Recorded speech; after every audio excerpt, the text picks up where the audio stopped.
الحمد لله نحمده ونستعينه ونستغفره ونعوذ بالله من شرور أنفسنا ومن سيئات أعمالنا من يهده الله فلا مضل له ومن يضلل فلا هادي له أشهد أن لا إله إلا الله وحده لا شريك له وأشهد أن محمدا عبده ورسوله قال الله عز وجل يا أيها الناس اتقوا ربكم الذي خلقكم من نفس واحدة وخلق منها زوجها وبث منهما رجالا كثيرا ونساء واتقوا الله الذي تساءلون به والأرحام إن الله كان عليكم رقيبا يا أيها الذين آمنوا اتقوا الله حق تقاته ولا تموتن إلا وأنتم مسلمون يا أيها الذين آمنوا اتقوا الله وقولوا قولا سديدا يصلح لكم أعمالكم ويغفر لكم ذنوبكم ومن يطع الله ورسوله فقد فاز فوزا عظيما أما بعد فإن أصدق الحديث كتاب الله وخير الهدي هدي محمد صلى الله عليه وسلم وشر الأمور محدثاتها وكل محدثة بدعة وكل بدعة ضلالة وكل ضلالة في النار. Ikhwatul iman, sidang Jumat rahimani wa rahimakumullah. Hendaklah kita terus bertakwa kepada Allah Subhanahu wa taala dengan melaksanakan apa yang Allah Subhanahu wa taala telah perintahkan dengan dasar ilmu, dengan dasar cinta, takut dan harap terhadap Allah Subhanahu wa taala, dan menjauhi segala macam bentuk larangan-larangan Allah Subhanahu wa taala dimanapun kita berada, kapanpun kita berada, dikala kita sendiri, dikala kita keramaian, hendaklah kita meninggalkan segala larangan-larangan Allah Tabaraka wa taala. Ikhwatul iman, sidang Jumat rahimani wa rahimakumullah.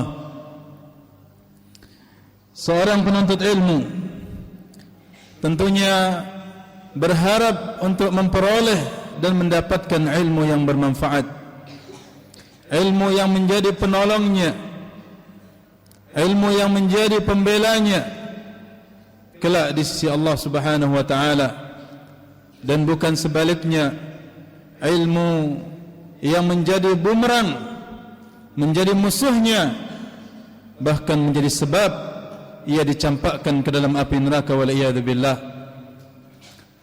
Setiap penuntut ilmu apabila mendambakan ilmu yang bermanfaat, maka hendaklah dia memperhatikan adab-adab, akhlak-akhlak yang mulia di saat dia menuntut ilmu.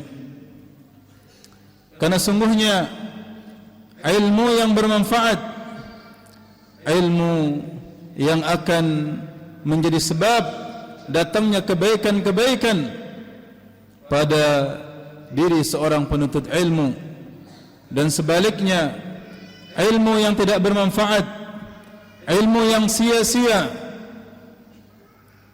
yang tidaklah mendatangkan kebaikan bagi penuntutnya, adalah ilmu yang kelak akan menjadi bumerang bagi penuntutnya di hari kiamat. Sebagaimana hadis yang disampaikan oleh Nabi sallallahu alaihi wasallam tentang 3 jenis manusia yang pertama kali akan dinyalakan, akan dimasukkan ke dalam api neraka. Rajulun ta'allama al-ilm liyuqalu alim, yaitu seorang yang belajar ilmu namun tujuannya belajar agar dicap, digelari dengan gelar seorang yang alim. Oleh karenanya ikhwatul iman, sidang Jumat rahimani wa rahimakumullah, nasihat kali ini bagi para penuntut ilmu, bagi para santri yang telah menyatukan hatinya untuk berjalan di atas ilmu, maka hendaklah memperhatikan adab-adab dan akhlak di dalam menuntut ilmu. Dan Nabi kita sallallahu alaihi wasallam telah berlindung kepada Allah Subhanahu wa taala dari ilmu yang bermanfaat beliau sallallahu alaihi wasallam mengatakan, Allahumma inni a'udzu bika min ilmin la yanfa' wa min qalbin la yakhsha' wa min nafsin la tashba' wa min da'watin la yustajabu laha. Ya Allah, aku berlindung kepadamu dari ilmu yang tidak bermanfaat dan dari hati yang tidak khusyuk, dari jiwa yang tidak pernah kenyang, dan dari doa yang tidak dikabulkan. Seorang penuntut ilmu untuk mendapatkan ilmu yang bermanfaat, maka hendaklah dia memperhatikan adab-adab di dalam menuntut ilmu. Ketika seorang penuntut ilmu telah sibuk menuntut ilmu, mempelajari berbagai macam disiplin ilmu, mempelajari akidah, mempelajari fikih, mempelajari ilmu Al-Quran dan ilmu-ilmu yang lain, sehingga ada yang lalai dari mempelajari adab-adab yang mulia dan akhlak-akhlak yang mulia di dalam menuntut ilmu. Padahal adab dan akhlak mulia lebih dikedepankan oleh para ulama dari mempelajari ilmu itu sendiri. Mempelajari adab lebih diutamakan daripada mempelajari ilmu, karena dengan adab itu seorang penuntut ilmu akan memahami ilmu. Dengan adab yang mulia, seorang penuntut ilmu akan mendapatkan ilmu yang bermanfaat.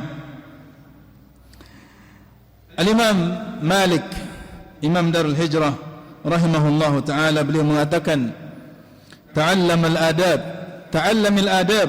qabla an tata'allam al-ilm. Pelajarilah adab terlebih dahulu sebelum engkau belajar ilmu. Yusuf bin Ibn al-Husain juga mengatakan, bil adabi tafhamul ilm. Dengan adab yang baik, dengan akhlak yang mulia, engkau akan memahami ilmu. Al-Imam Ibn Mubarak rahimahullah ta'ala, beliau mengatakan, ta'allamna al-adab 30 aman wa ta'allamna al-ilma 20. Kami dahulu belajar adab selama 30 tahun dan kami belajar ilmu selama 20 tahun. Menunjukkan bahwasanya para ulama salaf sangat perhatian terhadap adab sebelum mereka belajar ilmu. Lihatlah ibunda dari Al-Imam Malik, ketika beliau mengutus Imam Malik untuk belajar kepada Rabi'ah Ibnu Abdurrahman, beliau mengatakan, berpesan kepada Imam Malik, beliau mengatakan, ta'allam min adabihi qabla ilmih. Pelajarilah adab dari Rabi'ah sebelum engkau belajar ilmu. Sebelum engkau belajar ilmunya, pelajarilah adab darinya. Maka ikhwatal iman rahimani wa rahimakumullah, seorang penuntut ilmu hendaklah memperhatikan adab-adab yang mulia, memperhatikan akhlak-akhlak yang mulia dalam kehidupan sehari-harinya. Di saat dia belajar, di saat dia menuntut ilmu, hendaklah dia memperhatikan adab yang mulia. Hendaklah dia mempelajari adab-adab yang mulia, adab terhadap guru-gurunya, adab terhadap orang tuanya, adab terhadap temannya, adab terhadap sesama manusia. Janganlah seorang penuntut ilmu memiliki adab yang buruk, adab yang rusak, entah itu kepada gurunya, kepada orang tuanya, kepada teman-temannya,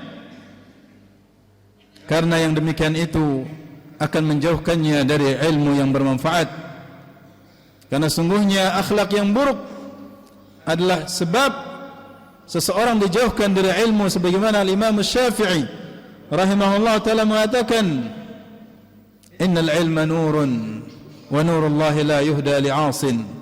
Sungguhnya ilmu itu adalah cahaya, dan cahaya Allah tidak akan diberikan kepada orang yang berbuat maksiat, dan di antara bentuk maksiat itu adalah akhlak yang buruk. Maka perhatikanlah adab-adab kalian, wahai para penuntut ilmu, para santri, di dalam kehidupan sehari-hari. Perhatikanlah adab-adab yang mulia. Janganlah seorang penuntut ilmu dengan penuntut ilmu yang lain memiliki akhlak yang buruk, memiliki hubungan yang buruk, saling mencela, saling mencaci, saling membuli, saling menghina, dan akhlak-akhlak buruk lainnya.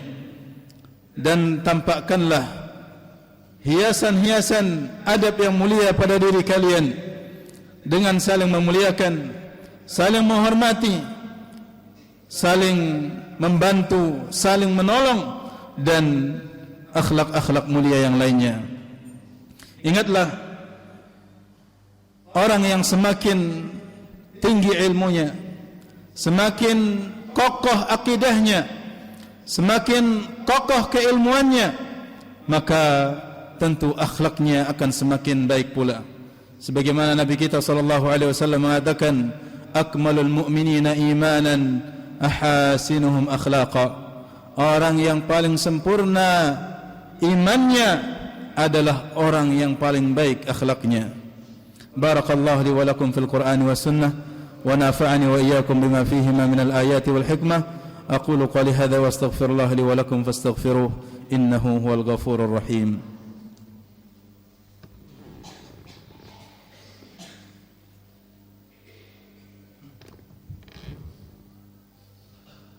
الحمد لله على إحسانه والشكر له على توفيقه وامتنانه.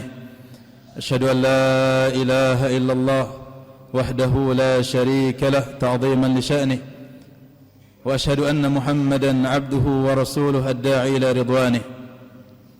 اللهم صل وسلم وبارك على عبدك ورسولك محمد صلى الله عليه وعلى آله وأصحابه ومن سار على نهجه واقتفى أثره إلى يوم القيامة. Amma ba'd. Ikhwatal iman sidang Jumat rahimani wa rahimakumullah. Untuk meraih akhlak yang mulia, selain kita mempelajari akhlak-akhlak mulia, mempelajari akhlak Rasulullah sallallahu alaihi wasallam, maka hendaklah kita berusaha berdoa kepada Allah Subhanahu wa taala agar diberikan akhlak yang mulia.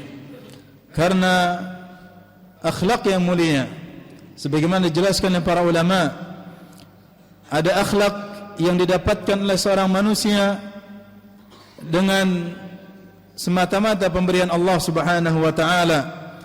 Dia diberikan secara cuma-cuma oleh Allah Subhanahu wa taala sejak dia kecil, sejak dia lahir. Ketika dia kecil, tumbuh remaja dan dewasa, dia memiliki akhlak yang mulia.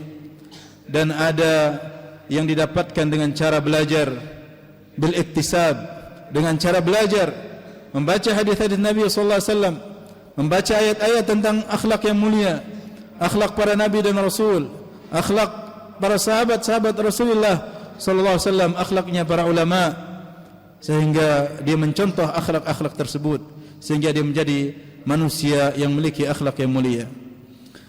Dan tentunya selain itu, kita pun hendaklah memohon kepada Allah Subhanahu wa taala, sebagaimana Nabi kita sallallahu alaihi wasallam memohon kepada Allah Subhanahu wa taala. Beliau berdoa, padahal Nabi sallallahu alaihi wasallam adalah orang yang paling baik akhlaknya. Namun demikian, Nabi sallallahu alaihi wasallam mengatakan dalam doanya, Allahumma inni a'udzubika min munkaratil akhlaq wal a'mal wal ahwa. Ya Allah, aku berlindung kepadamu dari kemungkaran akhlak, dari akhlak yang mungkar, wal a'mal, dan amalan yang mungkar, dan hawa nafsu yang buruk. Nabi sallallahu alaihi wasallam juga bersabda, berdoa, Allahumma hdini li ahsanil akhlaq. Ya Allah, tunjukilah aku akhlak yang mulia. La yahdi li ahsaniha illa ant. Tidak ada